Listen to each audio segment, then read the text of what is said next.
Whoa, what it is?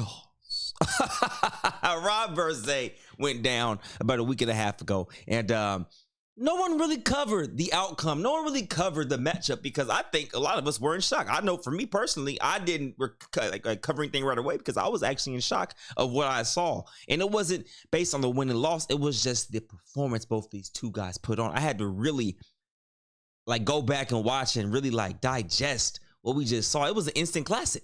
It was an instant classic. So we have some highlights here we're going to go through and talk about the matchup and what I saw when I was watching it live. But before we do that, though, I want to talk about Zay in particular. Zay is a special 1v1 specimen, man. But we have seen a few matchups where we've seen him at a vulnerable state. Like, he looked beatable in a few of these matchups. So I'm going to go over two of them right here that I remember vividly. So we're going to go ahead and go to one of these right here. Boom. First one is Fombi. Okay.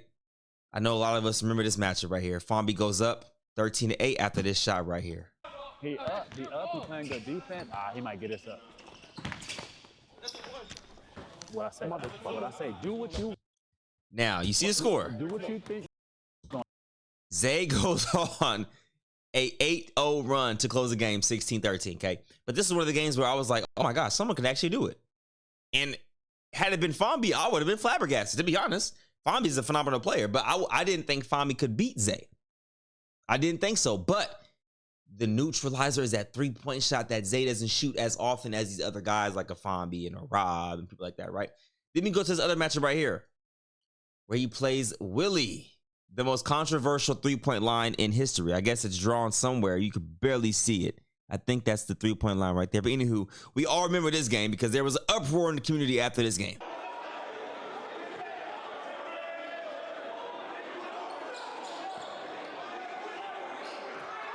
A bank midi long two is crazy.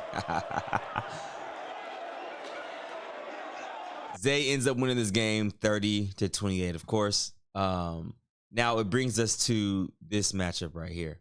All right. So the reason why I brought those two matchups up is because those are two guys that can shoot the ball pretty well.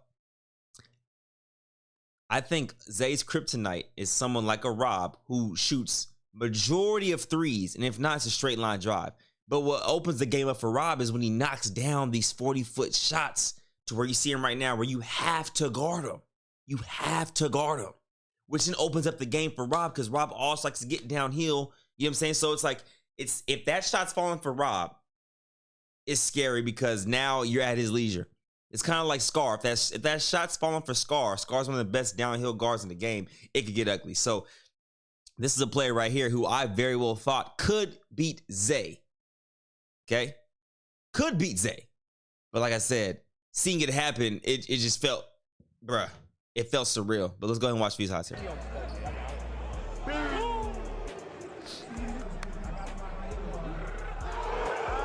I don't think you guys understand how far he is shooting from. That's the second shot right there. Zay's letting him shoot that. Zay got to know the scouting report. Zay got to know Rob likes to get these home run hitters. He likes to get the crowd involved off threes alone. If that happens, he builds the momentum up. Rob went on an 11-0 run to start the game immediately. 11-0.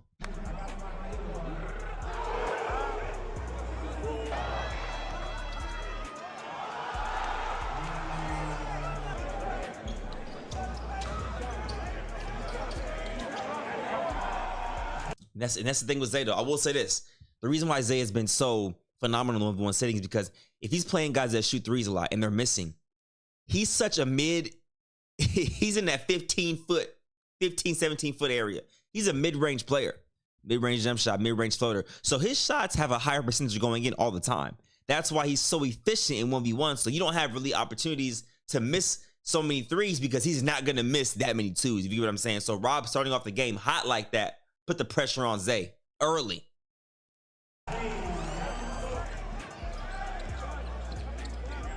Like, that's just a hard thing to stop over and over and over. But that three ball is the neutralizer for Rob, and Rob used it very well. Because look where Zay's scoring from every time. Look where he's checking up from. He's not even checking up behind the line. He's vividly trying to get to the mid post, like vividly. He's not even hiding it.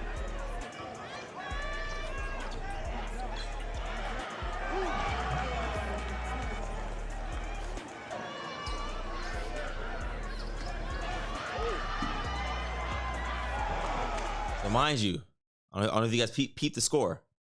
Peep the score here. So after Rob went up, I think Rob went up 11-0. Zay was getting to the midi fader. I mean, getting to the midi floaters consistently, getting to the midi consistently, wearing Rob down, and he took the lead. So if you see here, it was 27-20, 27-23. So then now you can sense it. 27-23. Okay, Rob is down 23-27 right now. Okay, after being up 11-0, so I think he went on a 27-12 run, which is insane, by the way. Insane.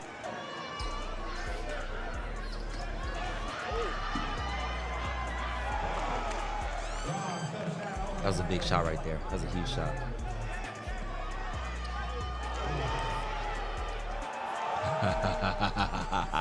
Now, this isn't all the buckets now. If you want to go watch, you got to go get a membership with BIL or OTD to watch the game. But hey, bruh, there's a bulk of a lot of stuff missing in this video that you guys need to see.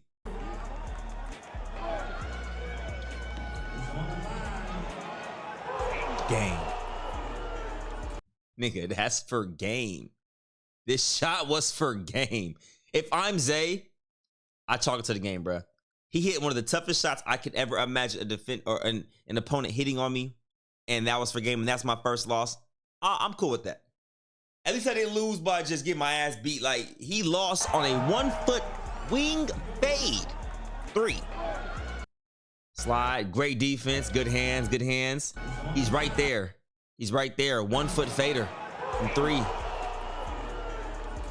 Wow. Rob went into the territory, you feel me? Not dolo, but he went into a territory that was against him in terms of everybody on Zay's side was just, you feel me? It was just like, yeah, Zay gonna wash Rob. Zay gonna wash Rob. Schoolboy beat him. Yada yada. Like that was the energy in the air. Like, yeah, Schoolboy beat him. He for sure not beating Zay. This gonna be a wash. Whoop whoop. Rob went up in there, man. After all the discrepancies between OTD, BIL, TNC, right, about contract obligations and things of that nature, he went in there, played the game after all of that, and won in the DMV. That's a huge victory right there. That might be one of the greatest victories this year on the YouTube scene because of the magnitude of it. And after him losing to Scoob, almost losing to Tay, 29-20, coming back all the way to beat Tay, and then beating Zay after being down, bruh. Just it's storybook, man. You can't write a better story. Can't write a better story to this.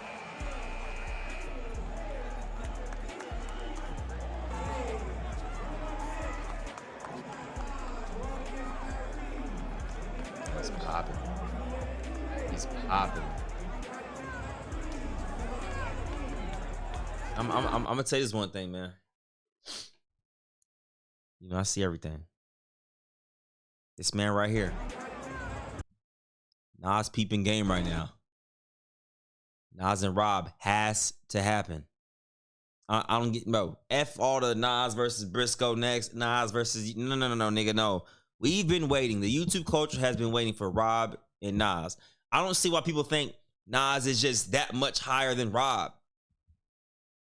Like, we have to dumb down at all egos and look at it from a logicality standpoint. This is the most logical matchup. Nas versus Rob. 2 Thanos versus Hulk, Red Hulk type niggas. Like, this is the matchup we have to see. We've been wanting to see this. We've been wanting to see this. So the fact that it's not happening, and it's always some excuse, there's always something going on, like, nah, bro, this shit has to happen. Has to happen. Okay. Now let's continue watching this video.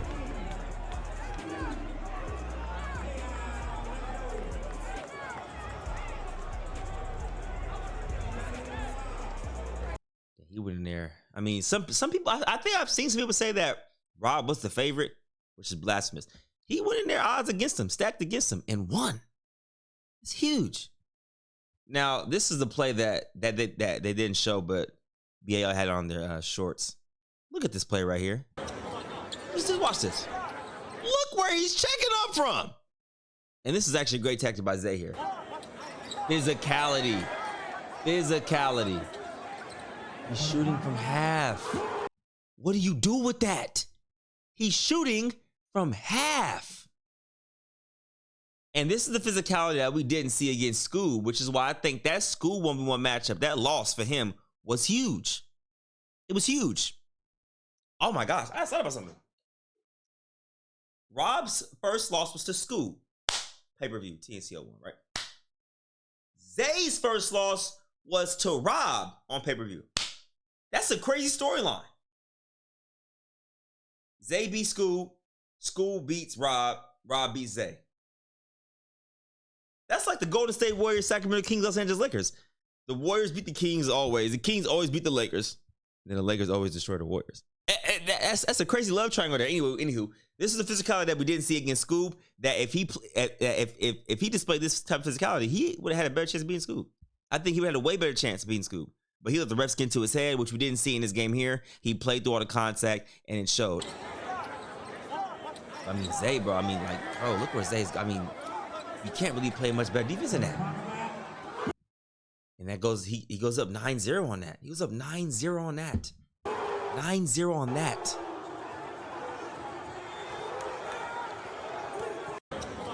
That is insane. That is insane. I gotta watch it one more time, bro. Oh my God. I'm sure. Oh man, bro, I told you. And then the crowd gets involved, and that gives him all of the momentum he needs. Now I will say this, man. Go full screen here. Zay losing, he's still top 3. He's still top 3, man. Rob is top 3 as well. Okay? But let's not overreact here. Let's not automatically say, oh, Rob's number 1 now. No. That number 1 spot is solidified by Nasir Core right now, 100%. Especially after this loss right here by Zay. Okay? But this doesn't move Zay down a couple notches like it did a Frigga, right? Or something like that where they lost so bad. I hate bringing this up. I'm giving you an example. I love Frigga to death. But I'm saying Frigga lost so bad that he had to drop a few more spots, like about 5 or so spots. But Zay losing to Rob, that's not going to knock him down from 2 to 5. It's going to be like from 2 to 3. My personal opinion. And this moves Rob into that 2nd spot, in my personal opinion. And then you have Scoob in that 4, 3. Actually, you actually could put Scoob at 3, Zay at 4, or Scoob at 2, Rob at 3. However you slice it, doesn't matter. We still need Rob versus Nas. But yeah, Zay losing this, bro. It was a good dub, man. It was just a good game. Like, this is low-key a good loss. It was just a battle. You losing a one-legged fading 3. You know, like, shake hands and man, great game, brother. And for Rob, this was a must win for Rob, bro. This is a must win. If he lost this, he'd be 1-2 on pay-per-views, and that'd be tough, man. It'd be tough to get another matchup like this again.